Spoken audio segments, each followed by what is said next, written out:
Ladies and gentlemen, boys and girls, Diane time is here. That's right, we're still talking Scream 2 on Kill by Kill.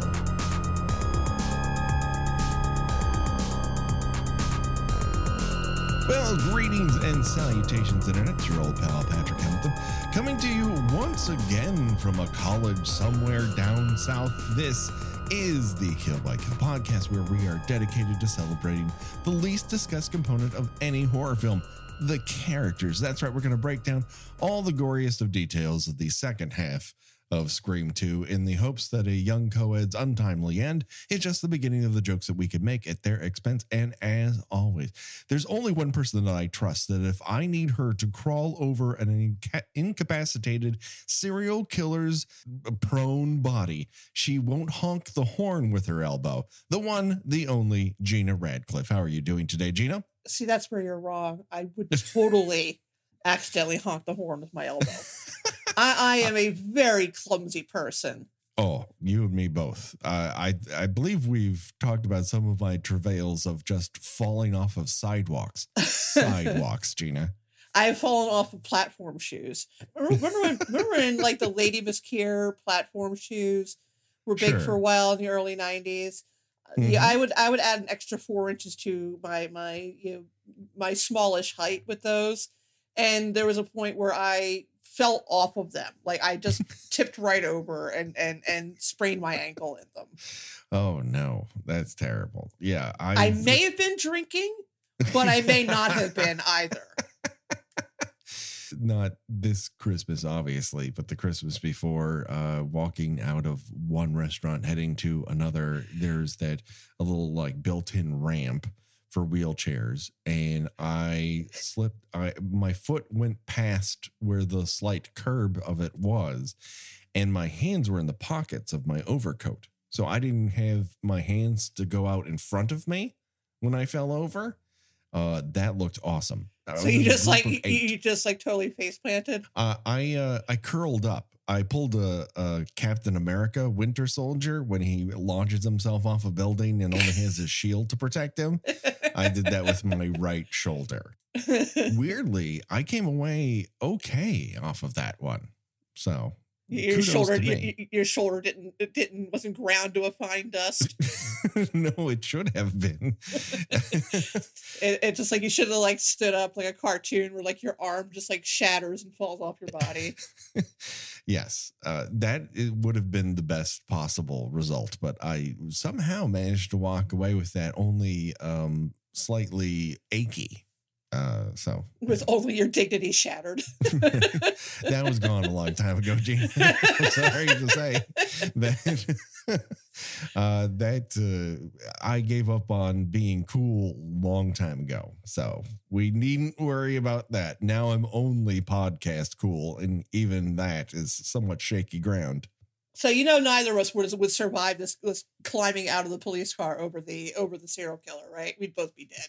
Oh, I'd be fucking dead in any of these movies. I don't think I would have survived any of them. I'm pretty sure I just would have been thrown into the mesh barrier after the car accident and just kind of like be pushed through it like a cheese grater, like some kind of like Final Destination type death. Oh yeah, man, that poor Officer Andrews, he is still alive.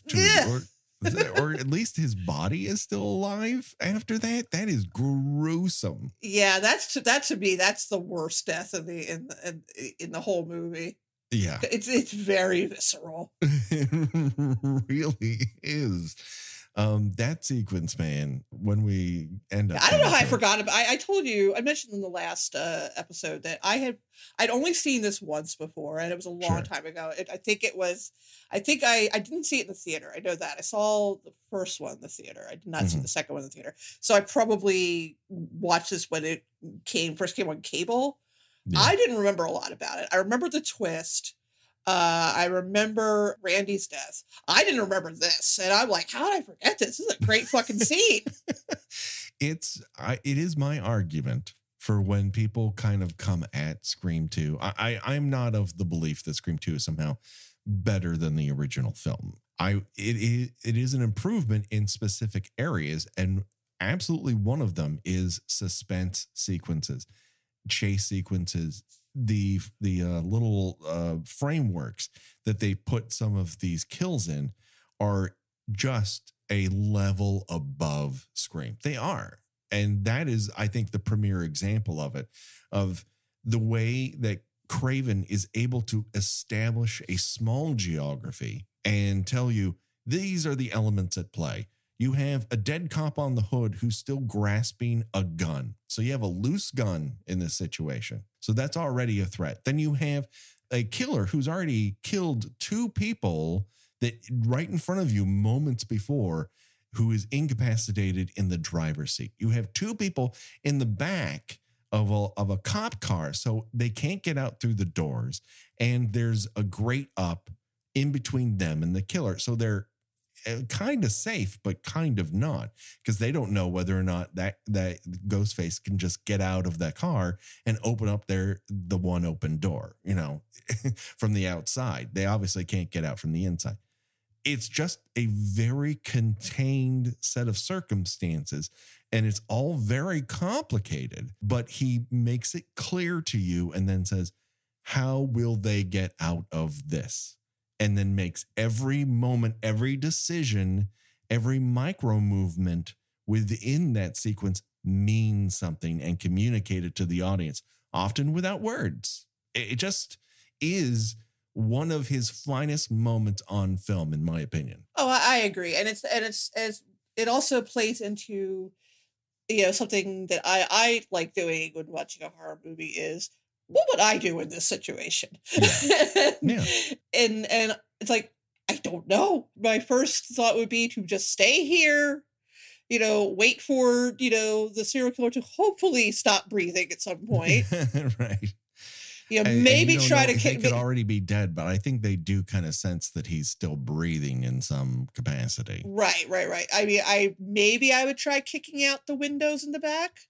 I don't know, but this is definitely I don't know what I would do in this situation. That's a pretty reasonable response to the situation. Just pick up both of your feet and start kicking, and eventually the amount of force will give way. It's, undoubtedly reinforced, but it's not like, bulletproof or anything like that. So eventually you'll get to it. But in that effort, will you wake up the guy who has complete freedom of movement? He already has a knife, and he has access to a gun.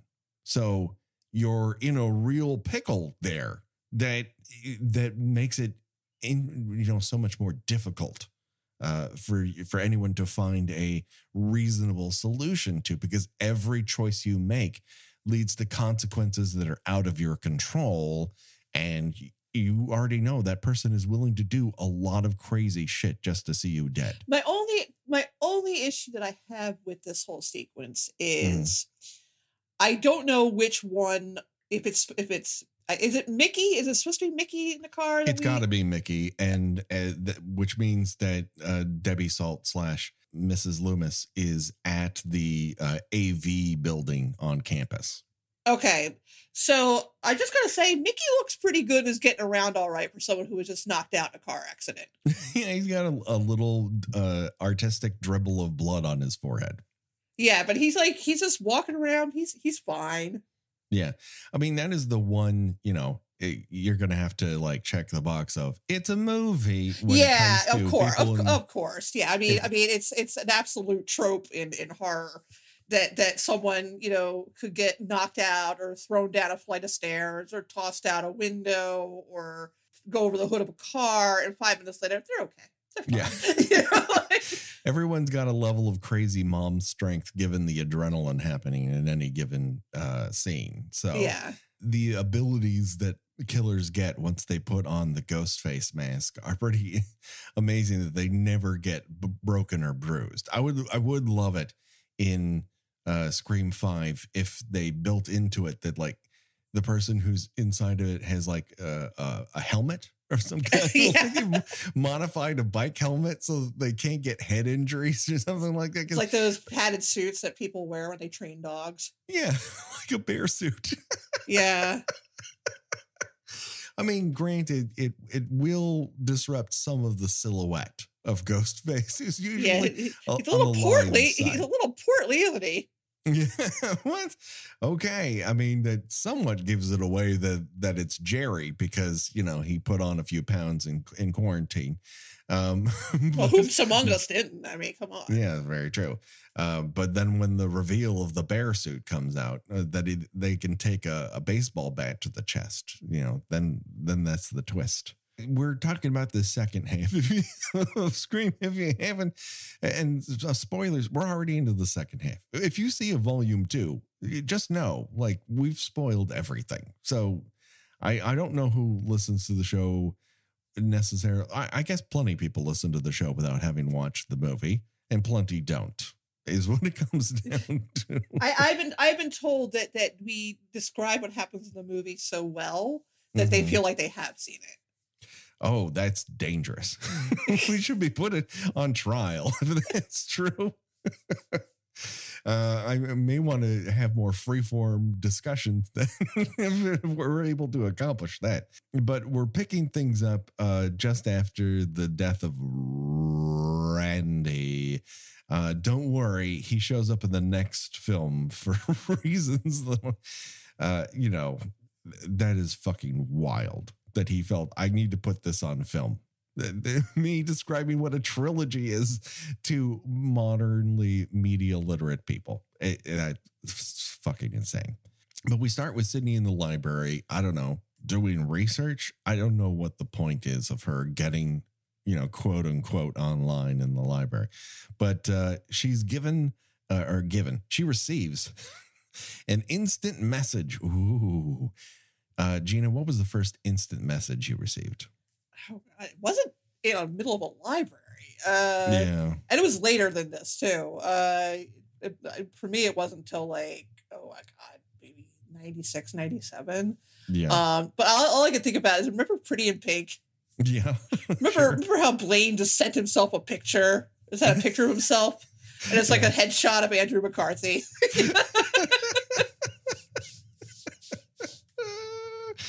Oh my God. And I think that was the same setup where it's like, oh, it can only be somebody else in the room who sends this to you. Yeah. I think the first time I received the instant message, they had installed some sort of messaging system at Universal. And I was working on Japan stuff, on the theme park in Osaka. And I'm like, well, we could just type to each other. Oh, this is a whole different level here. Wow. And then when I went to Japan to live there and open up that park, we had phones that allowed us to receive email. And I'm like, oh my God. What? This is the next level. And then they started handing out phones that would give park numbers, because you kind of have to know how many people are in the park or how many people, what the wait times are at various attractions, especially if you're running shows. Because if you're like, well, I don't know that I want to run this Wild West show because I have a bunch of features of it that are down. That's fine on a day that's very low population. But if you have a bunch of people in the park, you need to suck up those people and just modify the show. And I'm trying to sell the people who are giving away the phones to this. I'm like, it's fine that I don't get one, but the actual stage managers and the entertainment supervisors, like, they need that. And like, oh, I don't know. Well, that's part of running a theme park, folks. You got to be able to do it. And they eventually did it. And for some reason, they gave one to me, too. I don't know why. Yeah, probably. I probably put my first instant messages, like someone sending me like a movie trailer, a 2-minute movie trailer. It took like 4 hours to download. Oh, my God. Yeah. That, I mean. And of course, at the time, I was like, they ain't going to get any better than this. This is amazing. I can finally watch that Scream 2 trailer in the entertainment offices of Universal Studios Hollywood in the middle of the night when I'm walking up and down City Walk to make sure people have taped down their microphone cords and electrical cords so that people don't trip over them. That was a job of mine once. Oh, God. In a mere 10 hours, I could have Weezer's Buddy Holly on my very own computer. Exactly. So we find out that someone is sending her instant messages, "You're going to die tonight," which is a message that would still not get you banned off of Twitter. Weirdly. And you're perfectly fine sending that to somebody. Lo and behold, who else is in the library but one Cotton Weary? Gena, would you do a primetime interview with Diane Sawyer for just $10,000? I mean, had I survived a horrible massacre of all my friends? Yeah. I mean, that's the pretext, is you don't have any friends left because they've all been knifed to death, but you get $10K to talk to Diane Sawyer for an hour. I mean, 10K is pretty low. But at the same time, and I mentioned this in the last episode, she is very averse to publicity and doing interviews, but she also wants to be an actor. Yeah. And I'm thinking, Sydney, can I call you Sid? There is no way that you are ever going to avoid people asking you about this. No matter, how much of a beloved star of stage and screen you may become. This is always going to be the first thing people are going to ask you about. It's basically like Jodie Foster being asked about John Hinckley. It is unavoidable. Maybe stagecraft is really only an introductory pursuit to stage management, which later on we find out she's very adept at, especially when you perform it with a fire axe. So maybe she's like me, where she's like, I want to be an actor. And then you're like, look at yourself in the mirror and you're like, my face isn't symmetrical enough. All right, stage management it is. That's okay. I'm better at bossing people around. I just love shouting out lighting cues. I don't know if people have noticed, but I'm my own Chatty Cathy, and I will pull my own fucking string on here. And some of it has to do with, I don't know, filling the vacuum of space with my voice. But yeah, I was perfectly happy going Q10, Q11. And I would snap like a fucking asshole. Like I was directing SNL. God, what an asshole. I mean, the problem is with Cotton is, between the mumbly Dustin Hoffman delivery and his, he kind of has that unblinking stare of a psychopath, even though he's not a psychopath, apparently. He's just some kind of weird guy. He's just a goof, I think, is what it comes down to. His body language is, not very good. Yeah. Yeah, he kind of, and also doesn't help that Liam Schreiber's like 6'40". He's so much taller than almost everyone. So he's in this cast. he can't help but loom over everybody. Yeah, and so it's his approach is not good. The way he asks her is not good. He's very pushy and manipulative. He's literally physical with her. Yeah, he's like grabbing her by the arm and like no. And he banks off of it like, I'm doing you the favor by not touching you. No. Yeah, and the idea is that he's supposed to be even more hungry for publicity than Gail is. Yeah.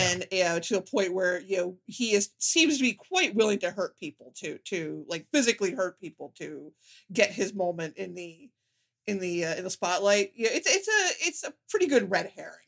It is. Yes. It's a pretty good red herring. And it ties into our Mickey's sort of summation, right? Yeah. Where all the good screams kind of have a thesis that it's trying to put forth. And the first one being that the movies don't make psychos, movies make psychos more creative. Here it is not by the crime itself, but the trial. The trial is the real show. And Cotton is an actual example of that, of someone who has been tried, been convicted, been set free, and now wishes to have the same white-hot spotlight on him that the trial gave him. And you have a real-life, real in-movie example of that wandering around. Right. And it's a minor miracle, and I don't know how this if this was always the case in the original script, but he makes it to the end, and he's sort of heroic, I guess. It's an active decision and one that he's trying to constantly micromanage. Right? Yeah. Because in a sense, he does listen to Mrs. Loomis's, pitch to him. Like, listen, this is a person who put you, an innocent man, in jail for over a year, and it wasn't your fault. Now, granted, she's also killing everyone because her son killed those people and not him. So when it comes down to it, she is more to blame than Sydney in this situation. Oh, of course. Yeah. All Sydney did was recount the information she had available to her, which was the last person she saw in contact with her mother was Cotton. So her mom saw this twitchy Dustin Hoffman 6'1" guy and said, I got to get me a piece of that. Well, I mean, Leo Schreiber's pretty, he's not particularly dreamy in this movie, but he's pretty dreamy otherwise. I think he's someone that age helped a great deal. Oh yeah. But he's also got that kind of that Showtime show, and you're like, all right, I might break off a piece of that. He's got a little bit of that late 90s floppy hair going on, and he's a little older than us, so he was a little old to be pulling off that hairstyle by the time this movie was made. Yeah. Hey, he's the only good thing in Wolverine Origins. Like, damn right he is. I know people are like, but Deadpool's not good in that movie either. No, he is the only good thing. And why is he the only good thing in it? Because again, like what I always say, I said this about Maureen Stapleton and The Fan. Mm-hmm. He's the only person who knows what kind of movie it is. Yeah. So he's constantly smirking and like, I can't believe this shit I'm doing. I'm just gonna lean into growling. I can't believe I'm playing a 200-year-old like wolfman.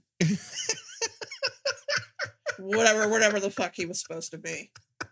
I'm not gonna say that you're wrong, Gena. You may have nailed that one. I'm now going to refer to Sabretooth as 200-year-old wolfman from now on.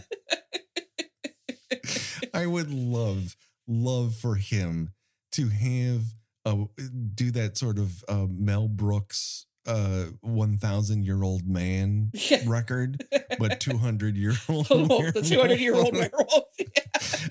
Hey, TM Kill by Kill podcast. That's our idea. We're getting in contact with his management because we're going to make this happen.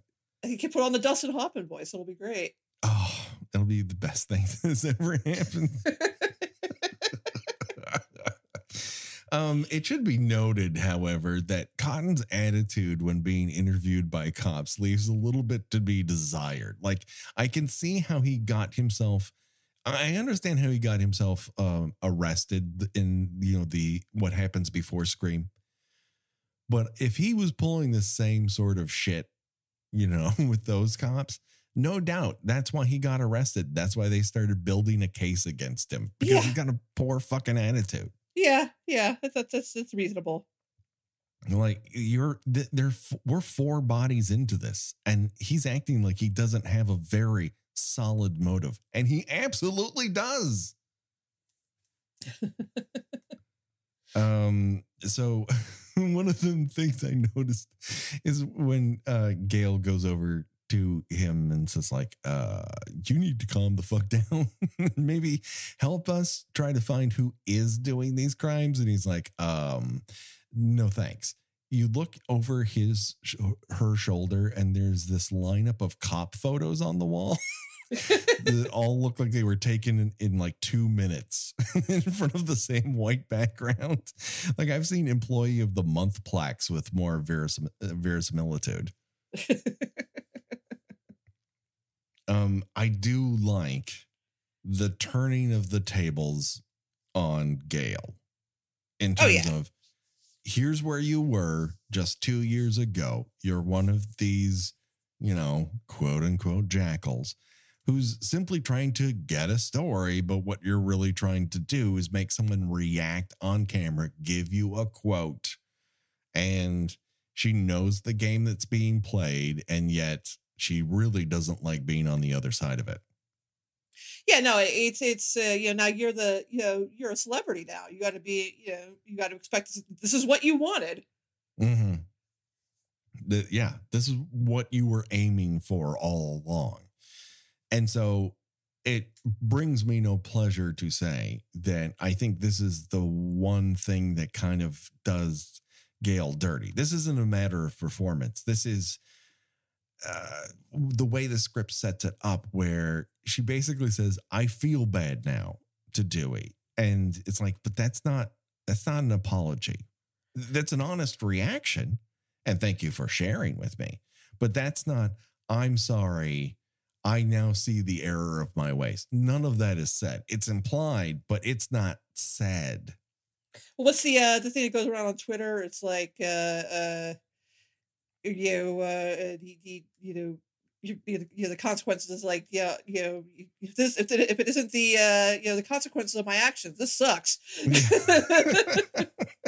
Yeah, me sowing, this is super fun. Me reaping, what the fuck is this? Yeah, exactly. I mean, she wrote a book. The book got made into a movie, so she probably made some decent money, but nobody trusts her anymore. People kind of wrinkle their nose when they see her coming. Yeah.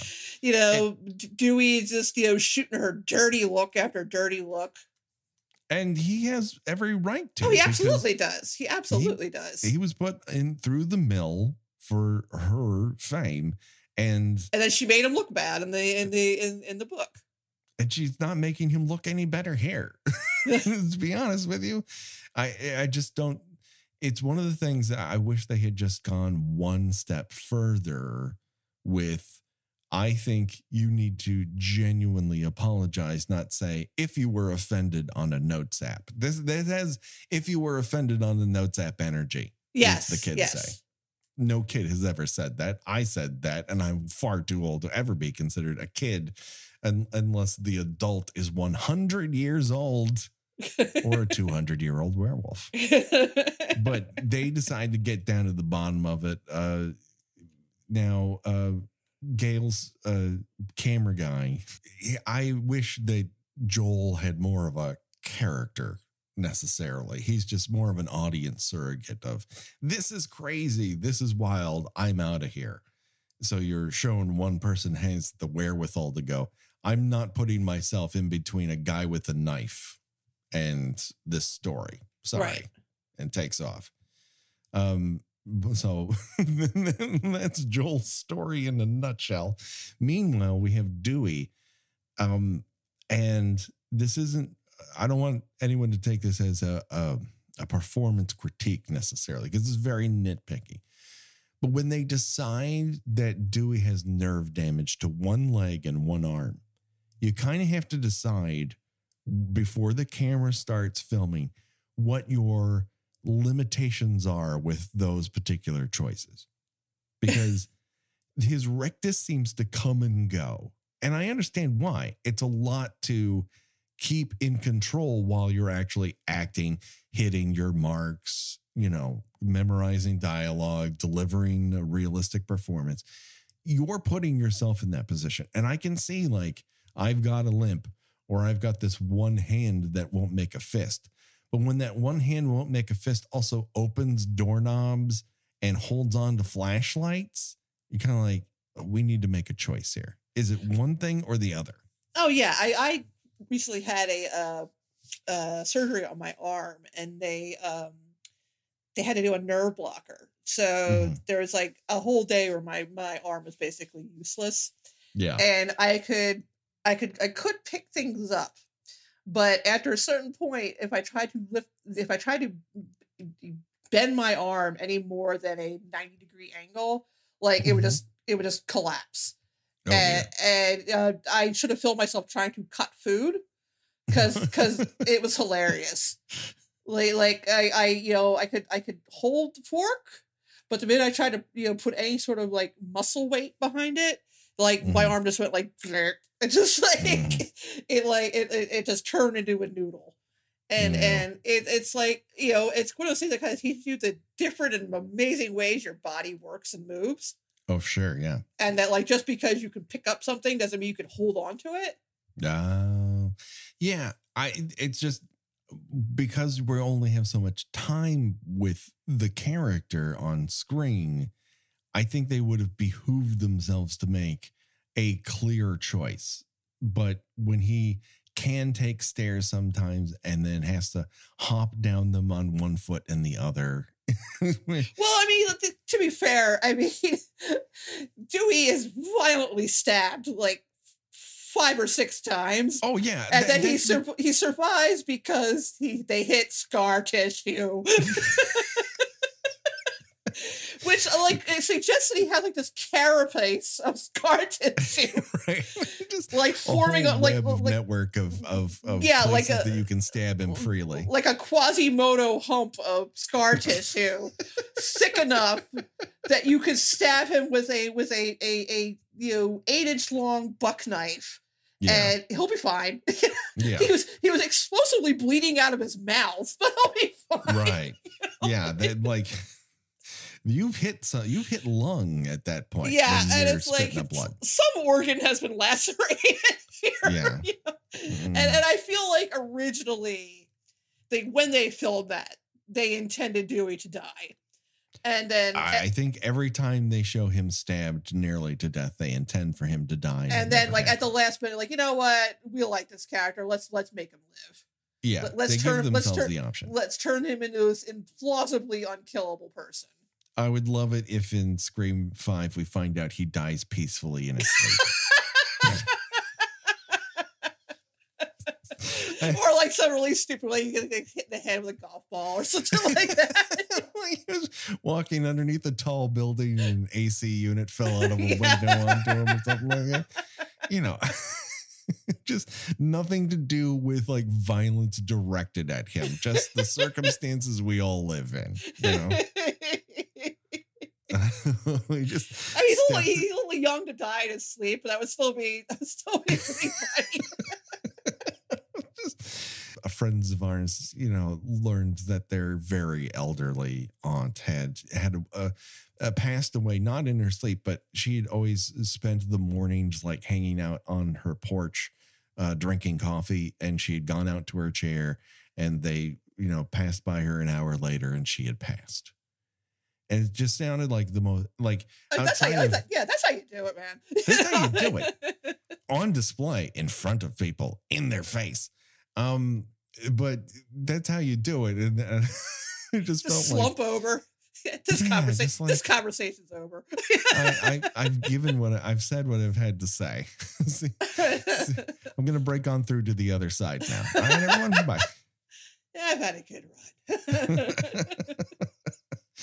run. So this leads us to what I think is another really great sequence in this motion picture, and that is the AV class sequence.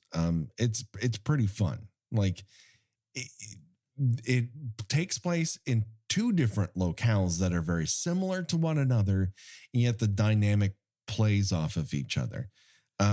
So you have this AV club sequence, which is where the original film studies class lecture takes place. And there are 2 TVs. One is featuring footage that Joel has recorded, and another TV comes on that has footage that what we'll come to know as Mickey. And then one film sequence that Mrs. Loomis recorded because she was inside the van. Right. So I guess part of the deal was I will pick up B-roll of my kill. Or was she not planning on killing Randy all along? I don't know. But Randy had opened his big mouth. Yeah. They only notice this, Dewey and Gale, after their desires take hold and they just can't keep their hands off of one another 1 second longer. They've got to do it on this desk. But then it turns out that someone is playing this other footage, and Dewey goes up to the projection booth to see who's up there.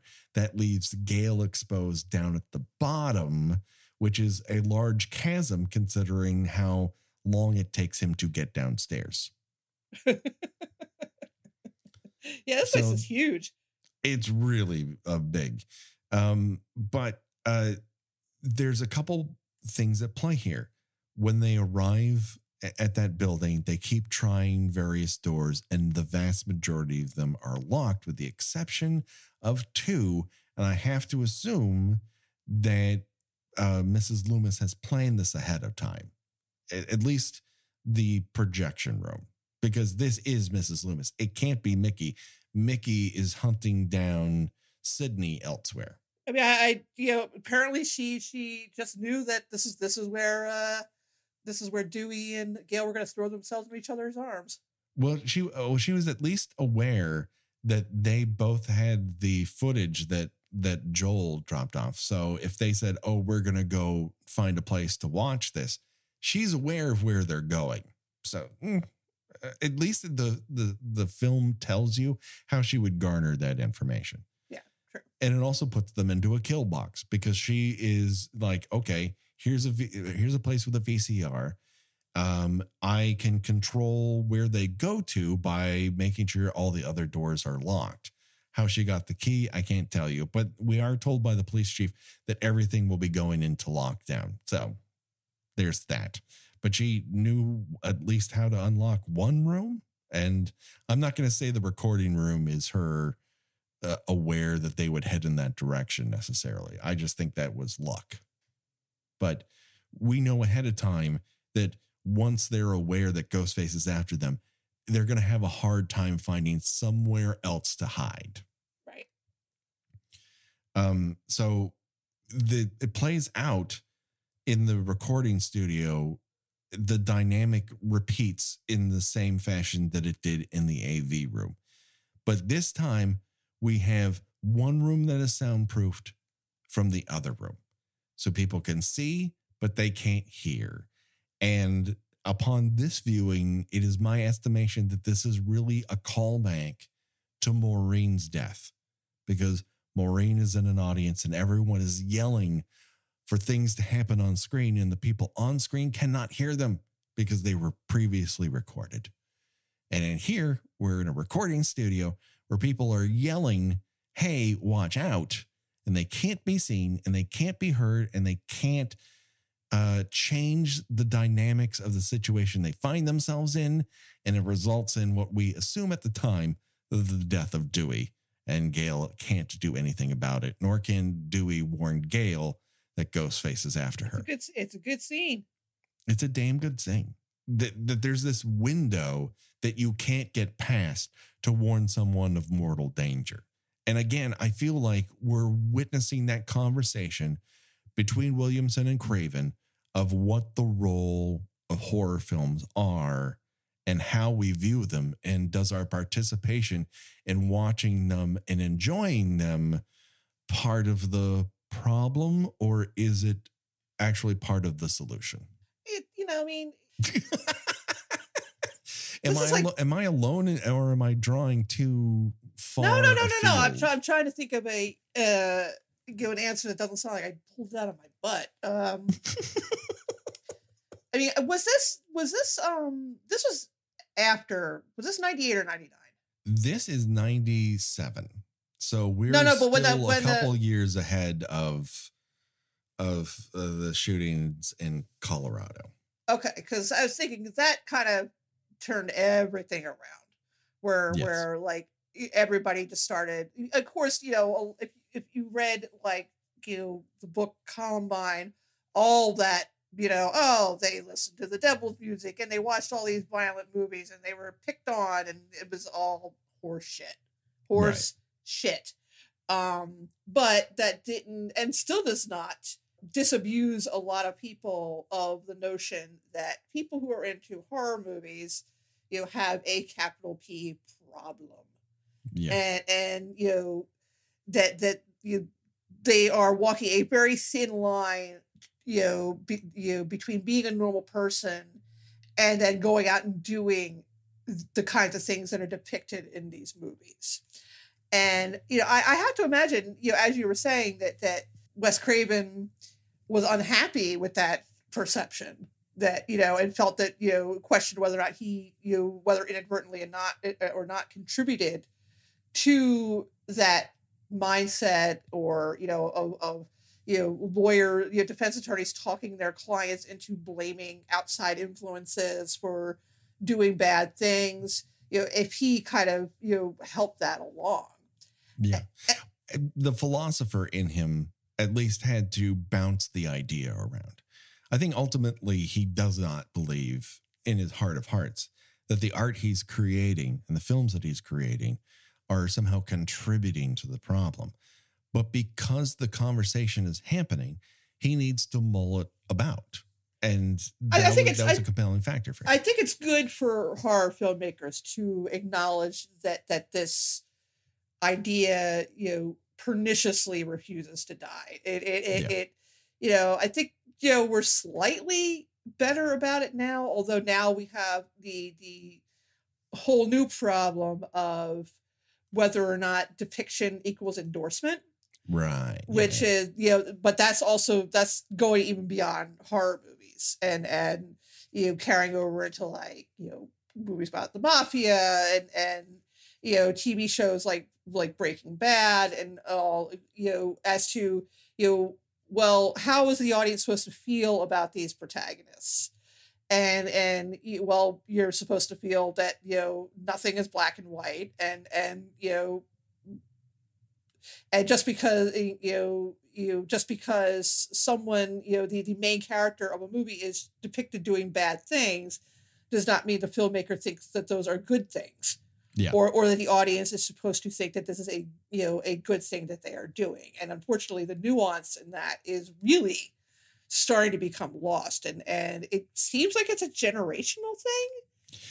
And yes. I don't know that schools are no longer teaching the idea of the unreliable narrator or that protagonist doesn't mean hero, but there's a lot of, and I hate to say because I do enjoy Marvel movies, but I feel that because it is so, unmistakably drawn who are the good guys and who are the bad guys in the movies, that, there's no room anymore for, a sort of complicated in between. And with horror movies, I think it's good for filmmakers without necessarily mocking the audience or mocking people who think that, as mockable as they might be sometimes, address, okay, how do we deal with this perception that, how do we depict this as, people think this, here's why it's, it's an idea that doesn't really hold water. Yeah. Well, we're aware, I think now as an audience of the concept of a journey, right? The character starts at A and they progress along a line and things happen to them and their actions cause reactions and so forth. But it can be very easy to simplify that journey as always an arc towards something better, because that is the first media that we encounter are invariably journeys of people who start out ordinary and become extraordinary, and there are heroes both big and small. But that's not the only kind of journey that we experience in life. And if that is the only art that we ever see, we're not really exposing ourselves to other real life journeys. Like people who do bad things don't start off like Christine being born bad in a factory, right? You make decisions, ideas are reinforced. You take the simpler path towards greater gain, and all of a sudden you live long enough to see yourself become the villain. And we have to understand that journey is not applicable to one type of journey. There are many. What I particularly like about the Scream movies and what I think works about them. Now, granted, I have only seen the first two. I haven't seen the other two. We will get to them eventually. Yes. Is what is the basis of our show? It's talking about the characters. Right.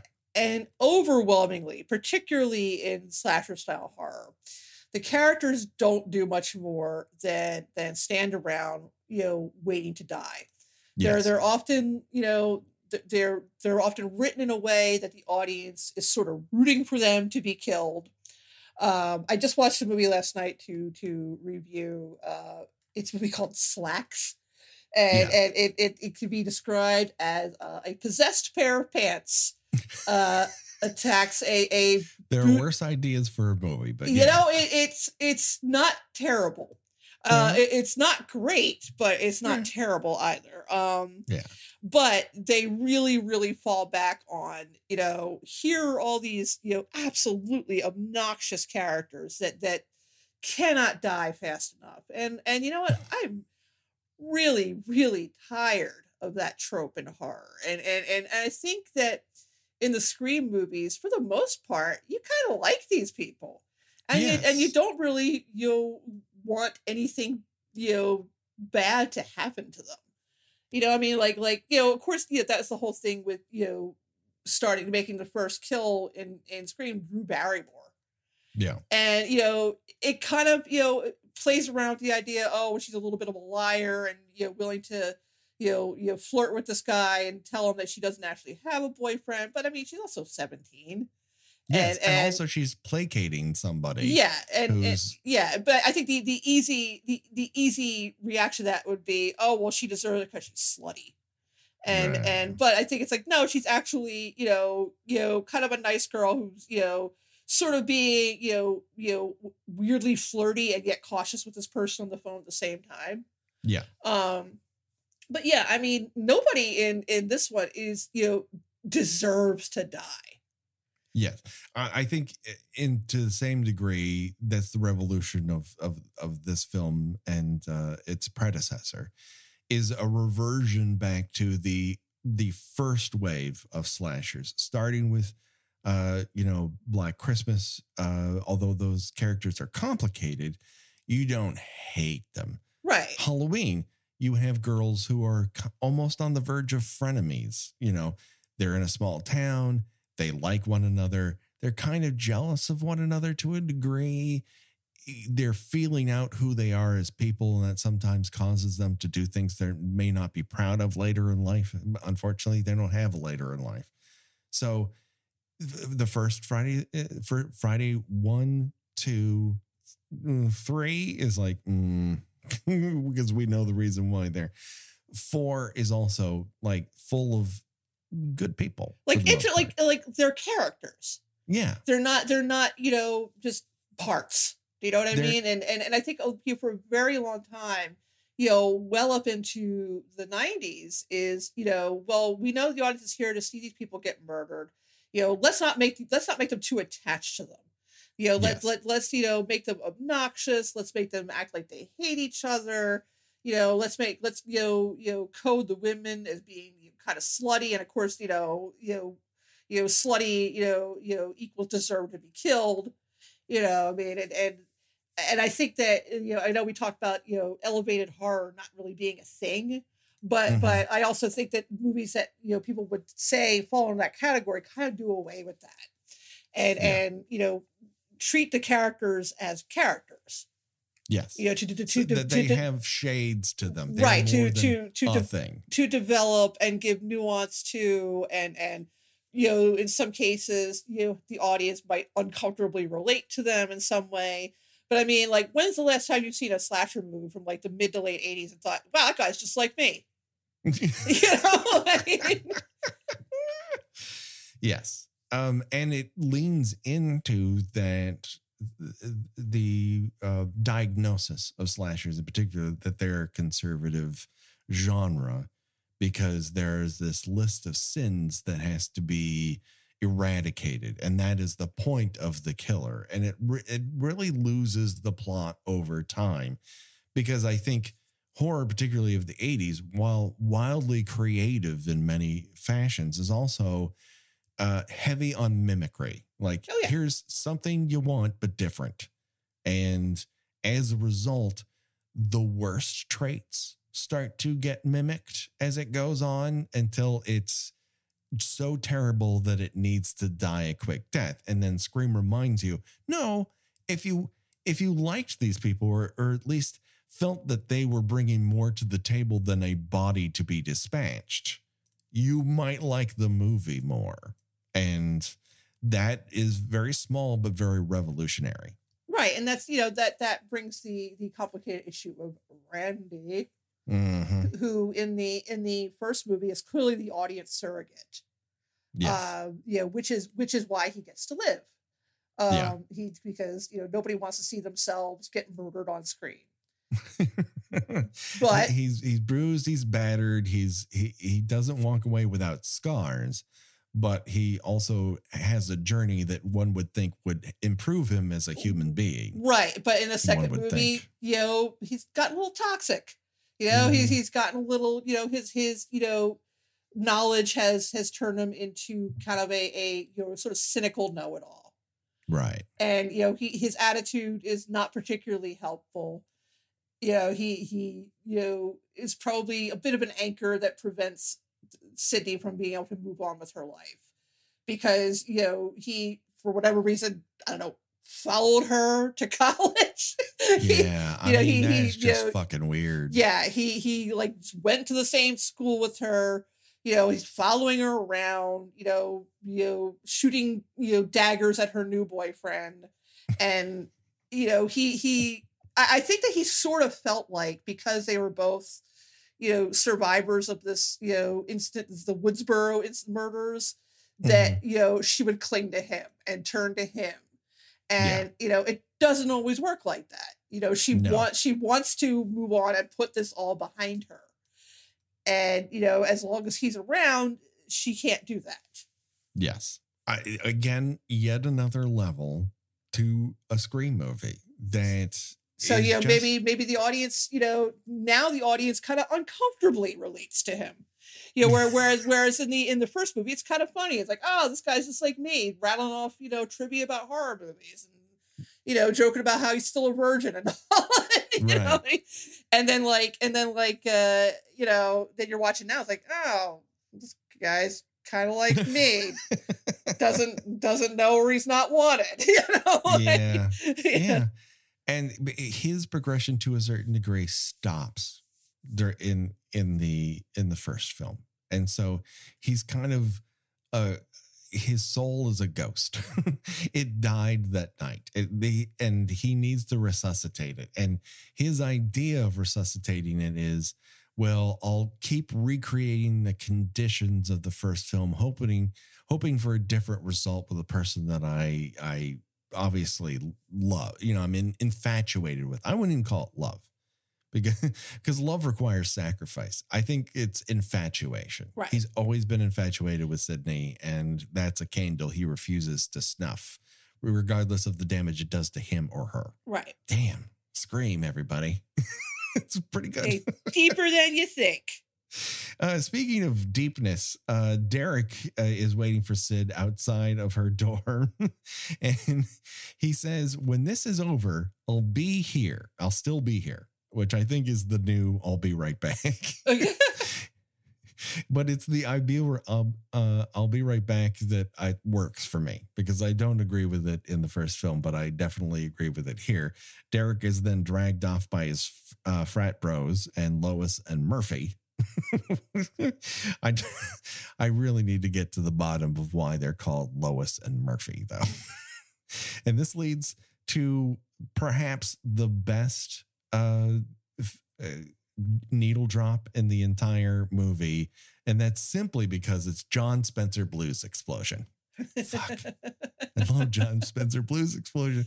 And I was a little disappointed when it came on. I'm like, oh, see, now I can't rule against the entire soundtrack because it's John Spencer Blues Explosion. And it also it does feature briefly Red Right Hand again. So I can't entirely dismiss it.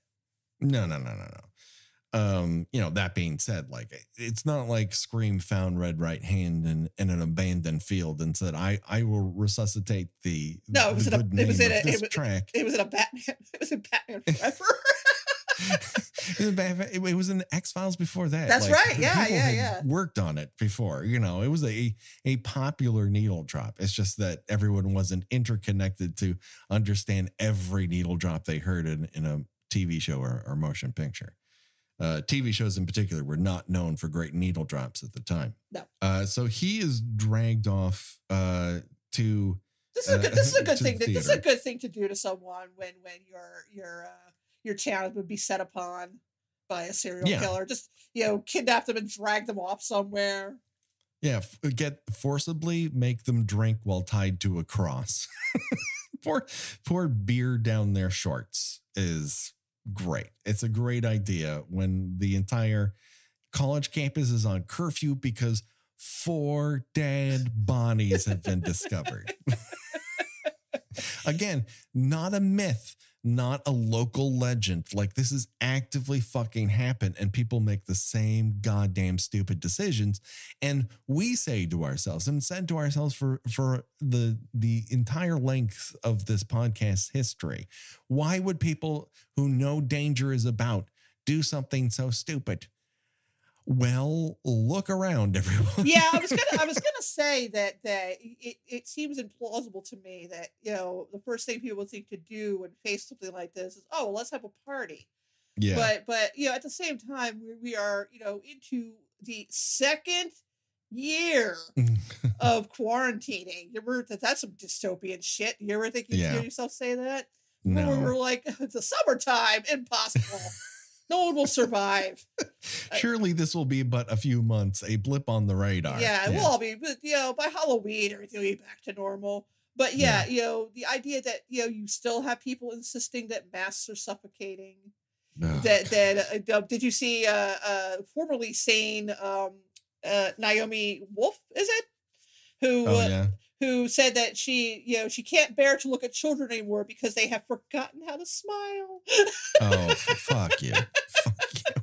As a person who happens to have a child around and has had that child around constantly, this is not a problem. No, children are way more adaptable at this kind of thing, but they shouldn't have to be, of course.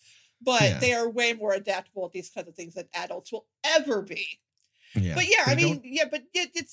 you're absolutely correct that this is proof positive that when we see people in horror movies doing stupid things, that maybe it's not all that far off from reality. Yeah, we assume that people are smarter because we've all seen people make smarter moves, but in the end, we're big dumb animals and we make selfish decisions all the time. And here is a selfish decision where this repercussion could not wait. These people all feel like death cannot touch them. And to a degree, that is what slasher movies are ultimately about. They're about an older generation getting young people on camera in the prime of their lives and saying, this is not forever. And I'm going to show you how that can happen. Now, it's unlikely, but death comes for us all. And sadly, not all at on a nice porch with a cup of coffee next to you when you're 92 years old. Right. Fuck. Scream, everybody. Yes. Yeah, granted, we might be giving it a little more credit than they actually intended, but that's okay. It's better than giving them less credit than what they intended. Yeah, I mean, listen, let's compare this ever so briefly to Leprechaun 4 in space. All right. They're both films that are projected onto a screen. Yeah, they were, and that's about the beginning and end of it. Yeah, they're 24 frames per second to give the illusion of movement, and that is the comparison in which they are both equal. And they're both attempting to be entertaining, so they've got that going for them. One survived, one did not. Yeah.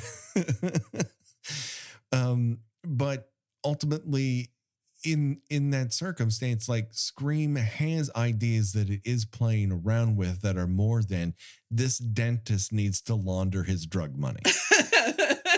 We need excuses for this woman to show her naked breasts on camera.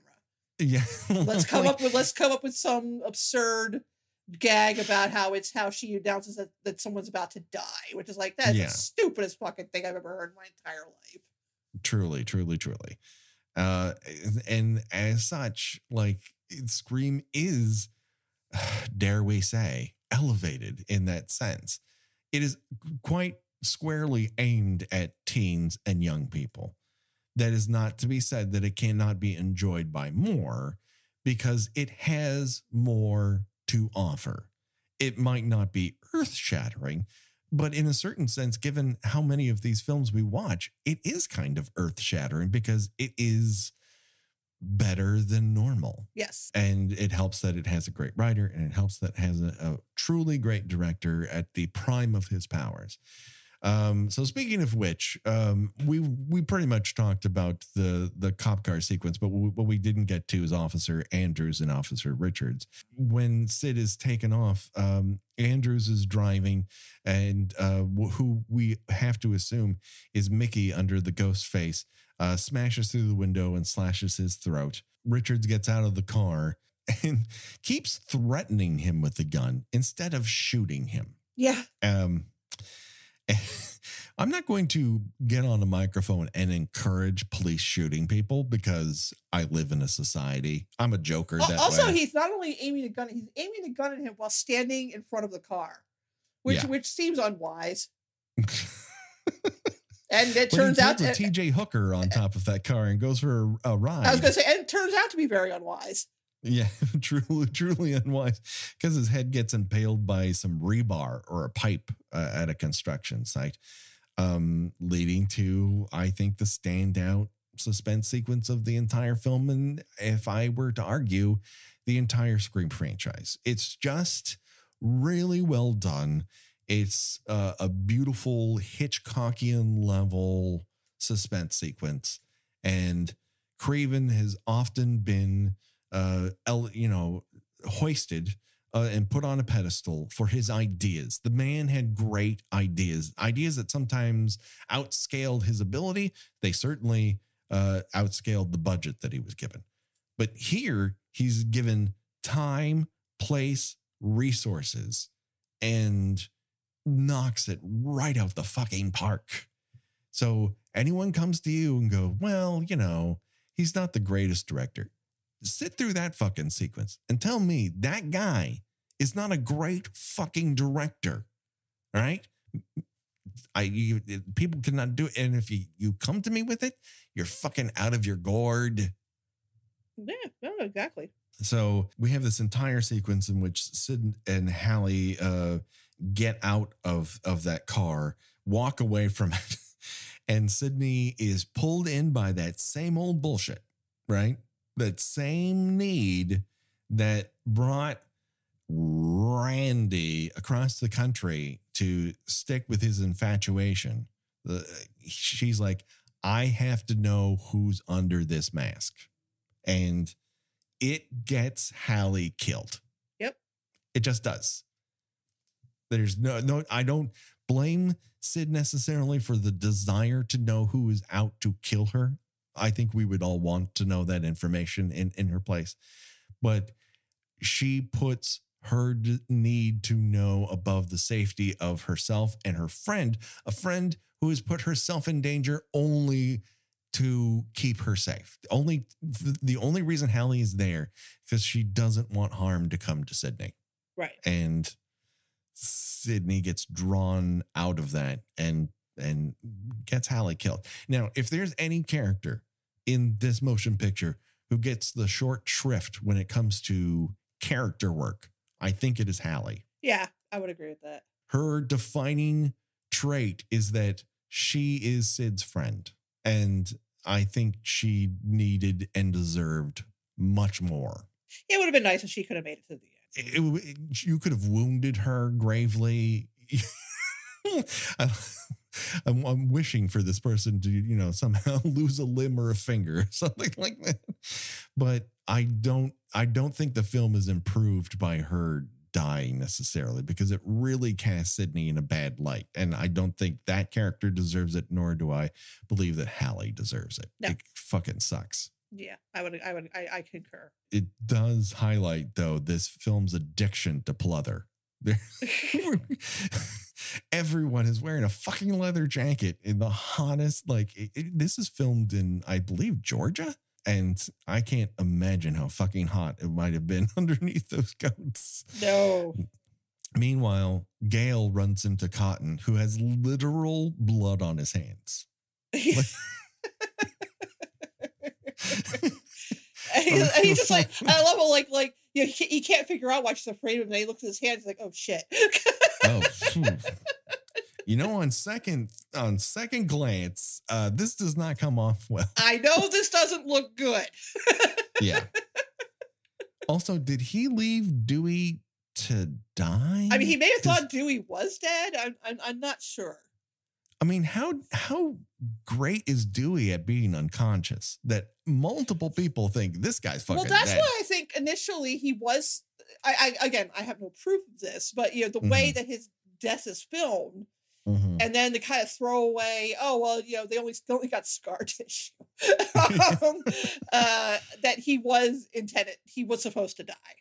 Yeah. And then at the last minute, maybe after the script leaked or something, maybe they rewrote that he survived to the end. Or they filmed it to cover their ass and decided after the fact whether or not they were going to keep him. I certainly, if I had not seen the movie before and remembered that he does actually live, I would have thought he had died. Yeah. And it makes sense that I was trying to help Dewey, as if to say, but he died.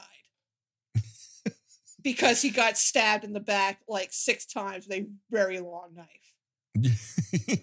And spit up blood, which is never. That's never. I mean, unless you just got like a mouthful of red vines, that's never a good sign of anything. Over the course of the nearly 5 years we've been recording this show, you've brought the mouthful of red vines to the table many times. It makes me laugh every time. But I also wonder how you eat red vines. Well, truly, I chew them up and then violently spit them out of my mouth, like Quentin Jaws. It's like your level, your kind of chaw, it's your chewing tobacco. Great handfuls of red licorice. Wandering around like a regional hockey player with a spitter filled with red vine liquid.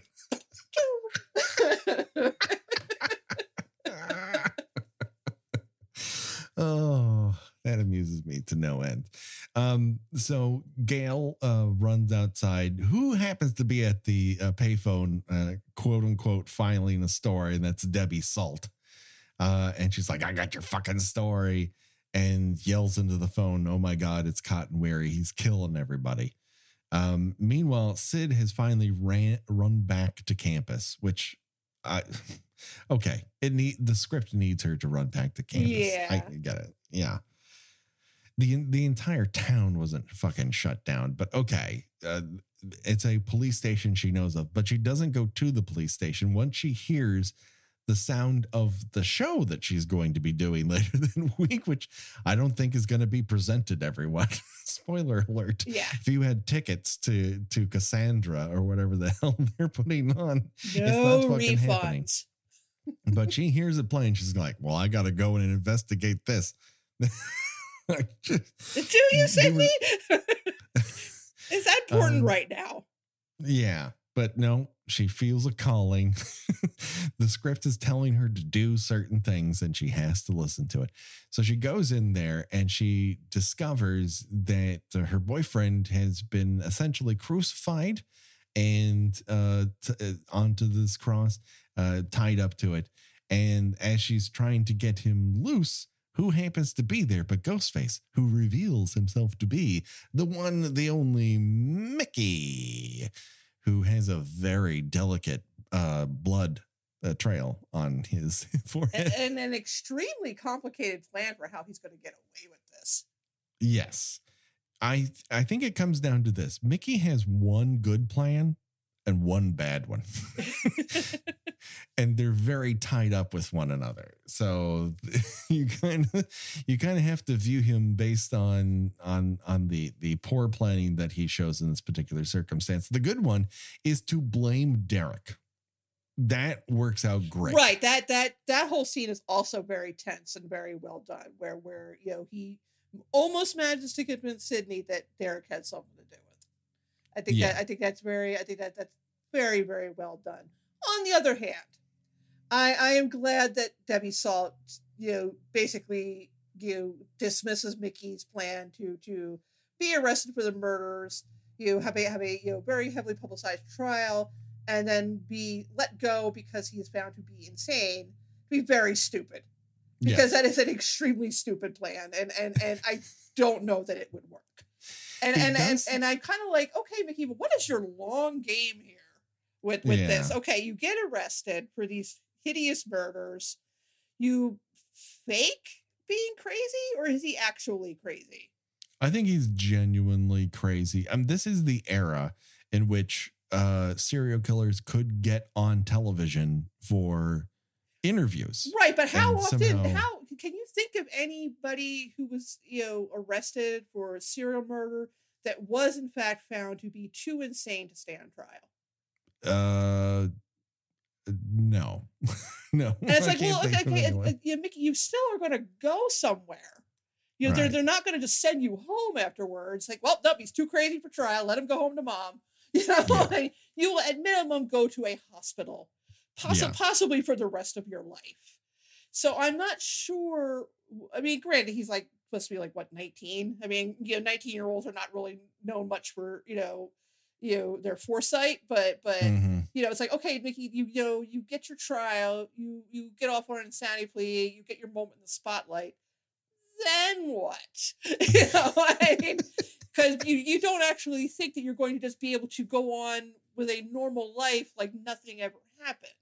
So I'm glad that Debbie saw it pointed out, kills him and then says his plan was really dumb.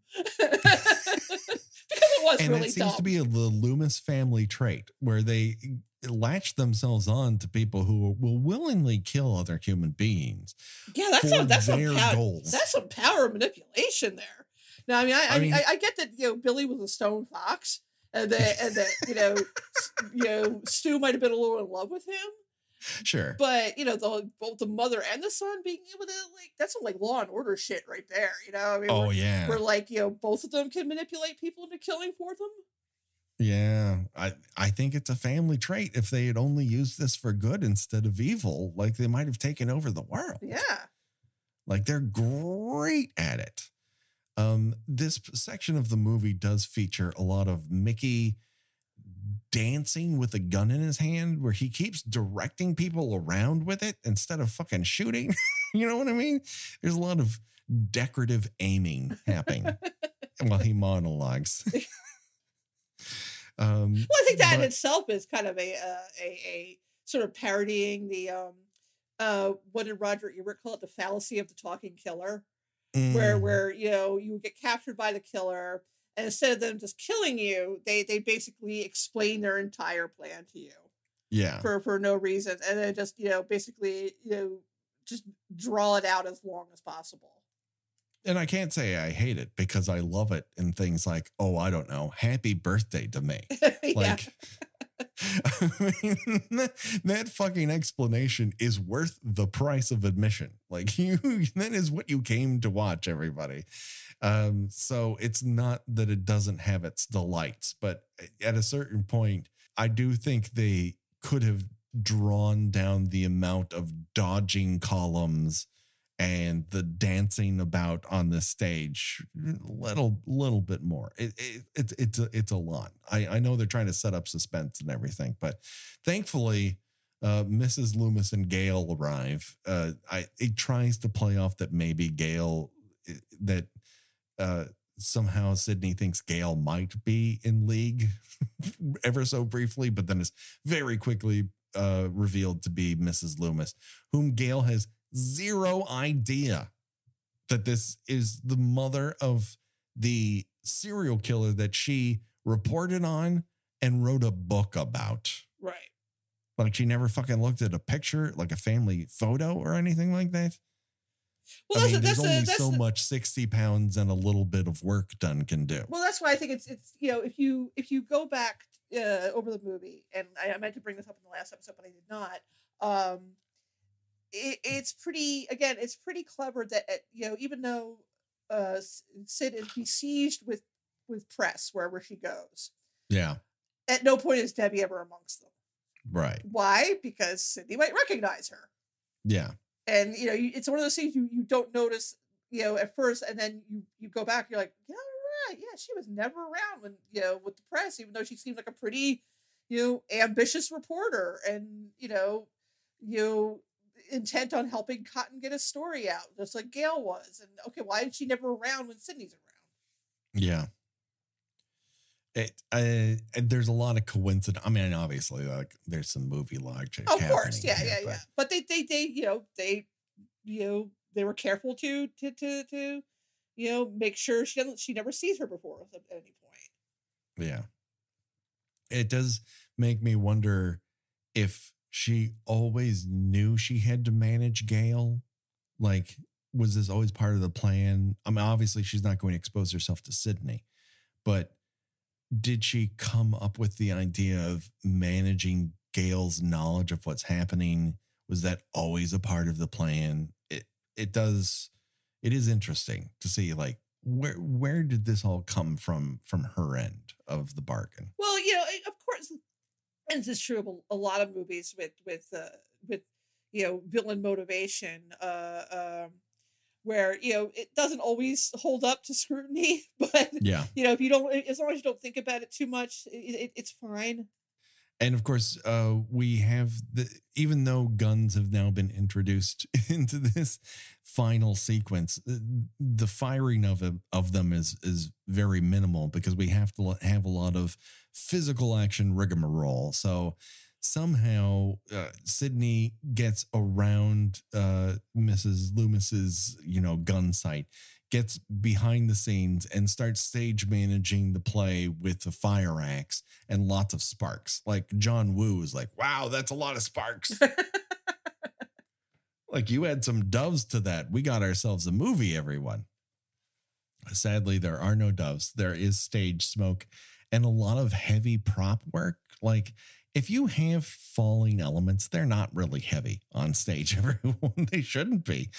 No one should be educating you in a collegiate class to make huge boulders very heavy so that when they fall on you, you're damaged in some way.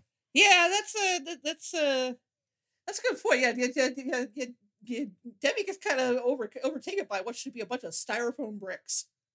She very much does, but that also allows her to pop up, and we have a bunch of pop-ups here, right? We're like, I'm dead, I'm not dead. That goes on, and as such, a lot of wasted bullets at various places. Like Mrs. Loomis, not a great shot. Even though she plugs Mickey pretty well, when she goes after Sid, she seems to miss wildly. And somehow this is a wonderful Craven sequence where he goes full on Dario Argento opera. Like, the entire backstage is Dutch angled, like it's the Penguin's lair. There's a lot of running to no exits that happens. She's kind of given the bum's rush here of business, where it's like, how do you make this idea that Laurie Metcalf can't get off stage, just kind of like running to the edge of things and going whoop, whoop, whoop, whoop. What are you gonna do? It mostly works. It only kind of doesn't, but emotionally it's very, very true. And in the end, she's undone by a combination of factors, one being the fact that Gail is not dead, everybody. Yeah, Gail could take a beating too. Yeah, she sure can. She can fall off a stage. She can take a gunshot to the gut. But of course, that's very painful, but you can live past this, especially if it whizzed past every major organ in your abdomen. Yeah. And of course, as we mentioned earlier, Cotton gets involved here. It's dangled in front of him that, hey, maybe instead of like killing me, you'll kill Sydney because she put you in jail for a year. And he very much considers it. Yeah, again, it's like, okay, what's going to be the long game for this? Yeah. But he does play it off well enough that Mrs. Loomis kind of exposes herself in dumbfoundedness. She's like, I don't know. Oh, what? You're not going to take me up on it? And then she just kind of leans farther away from Sydney's throat with that knife, just long enough for Cotton, who apparently is pretty good with a handgun, to just plug her something fierce. Then we're left with the, we're going to stand over the body until it jumps. And then, surprise, surprise, it's not the Loomis that does it this time. It's Mickey. And then Sydney puts one through Mrs. Loomis's head for good measure. Because why not? Well, at this point, like, she gets to walk away from this, everyone. Like, she's not like, hey, we're going to have to do some more questioning here. She just wanders into a fucking field at the end of it during a helicopter shot. I would think that they would, obviously, they're not going to arrest her or everything, but, you know, you need to come in for questioning. You've witnessed a lot of murders as of late, including 2 police officers. Yeah, you seem to be the central focal point of all these murders here. You didn't do them, maybe, but you had something to do with them. Yeah. Maybe we need to keep you away from polite society. Well, we at least need to know like a definitive timeline of events. That's what I think you really need to nail down here when there are this many dead bodies piled up. But that will be for another day. That we're pretty much at the end of Scream 2. Anything else we want to talk about? I like that. It was much better than I remembered.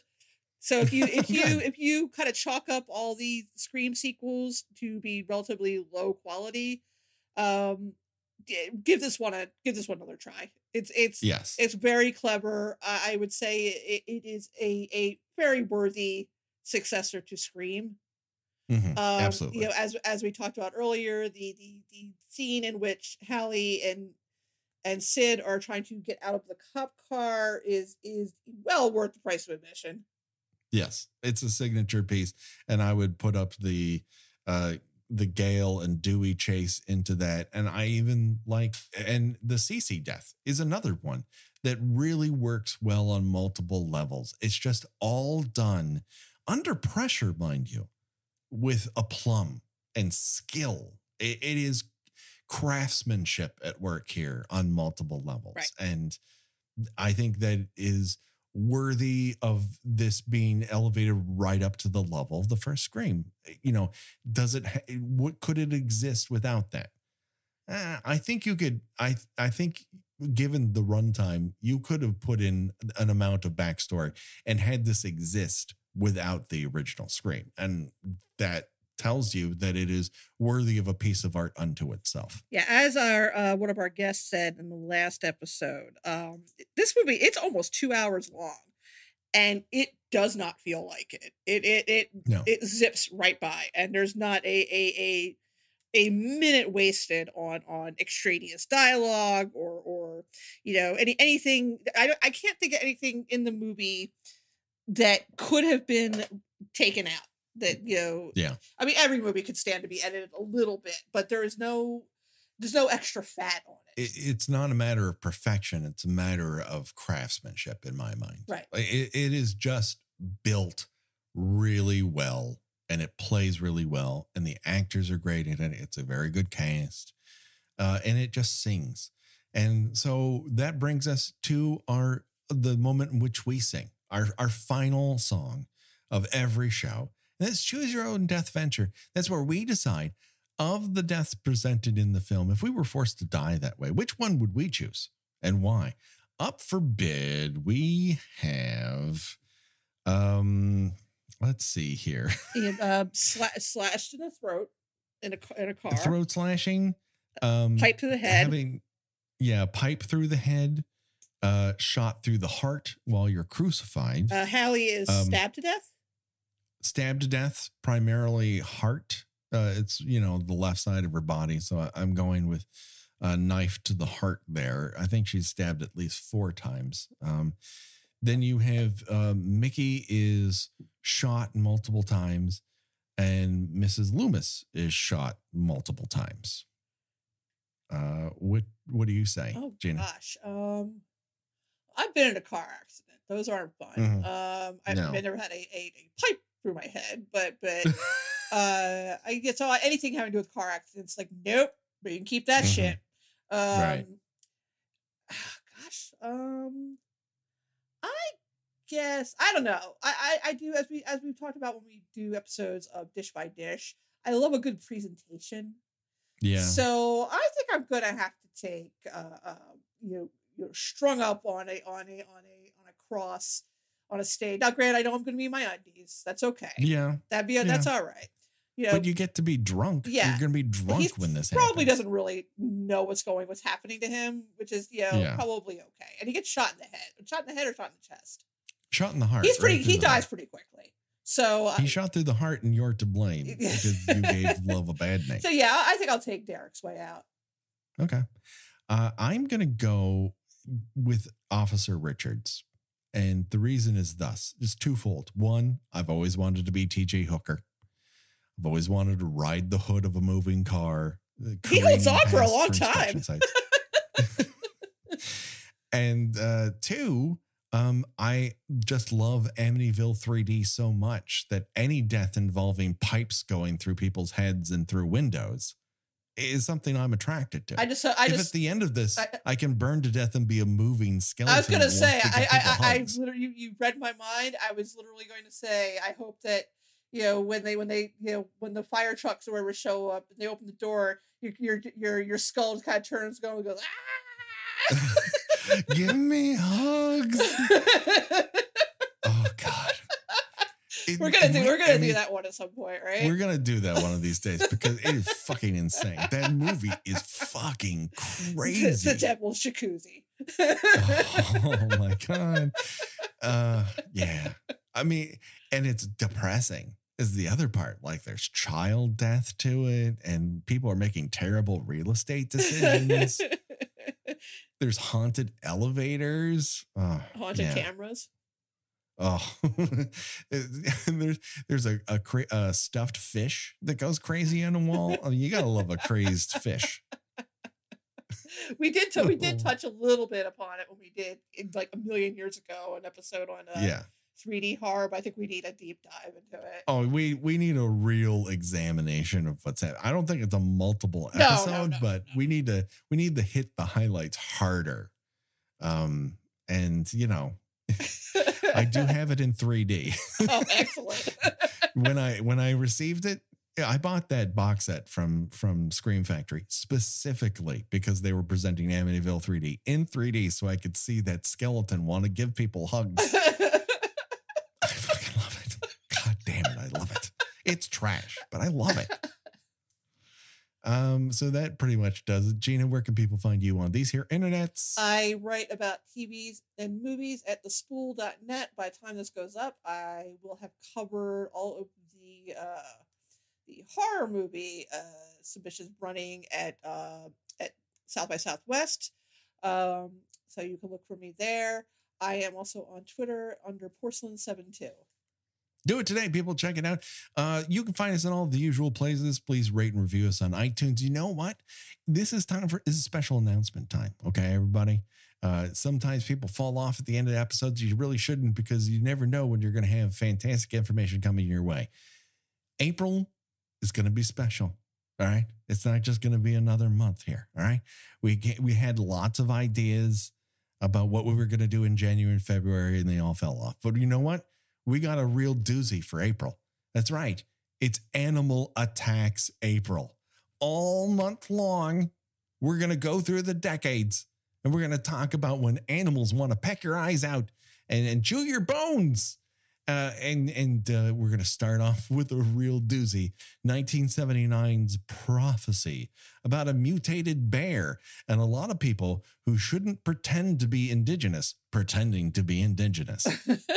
One of the worst characters of all time in a motion picture. Yeah, you want to talk about characters that just deserve to die. Yeah, do you want to see gutted?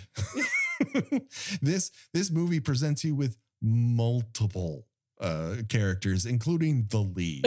I mean, holy fuck. This dude, you watch Prophecy. It is available currently for you to see, and you need to see it. We're going to be watching Animal Attacks movies all month long. We're going back to back to back here. At the end of April, we will get back into Hannibal for season 2. And so much more. But during Animal Attacks April, if you have a favorite animal attack that you've seen on movie and TV, put it in your review on iTunes or anywhere that you get podcasts, and we will talk about it right here on the air. That is our solemn promise to you, the Kill by Kill listener. So don't worry, folks. the body count will continue, and we're going to eat out on it. Believe you me. For myself and for Gena, bye-bye, everybody. Bye.